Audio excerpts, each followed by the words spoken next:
আসসালামু আলাইকুম এভরিওয়ান, সবাই কেমন আছেন? আশা করি সবাই ভালোই আছেন। আল্লাহর রহমতে আপনাদের দোয়ায় আমি অনেক ভালো আছি। তো গতকাল আমার বার্থডে ছিল, সবাই তো কম বেশি জানেন। তো আমার বান্ধবী অনামিকা ফাল্গুনী কালকে এই কেকটা দিয়ে গেছে, তো কালকে কাটতে পারিনি একটু ব্যস্ততার জন্য। তো আজকে আমি কেকটা কাটবো।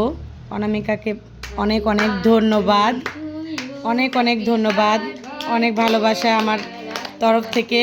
তো আমি একা একাই কাটছি কেকটা, অনামিকাকে ছাড়া। তো যাই হোক, অনামিকাকে এত মানে মানে মিস করছি, বলার ভাষা নাই। আর ও কেকটা আমার সাথে কাটতে পারলো না। হ্যাঁ। তো যাই হোক, অনামিকাকে তোমাকে কেকটা খাওয়াতে পারছি না। তোমাকে অনেক অনেক ভালোবাসা, ভালোবাসা অবিরাম। তো সবাই ভালো থাকবেন আর আমার জন্য দোয়া করবেন। আল্লাহ হাফেজ।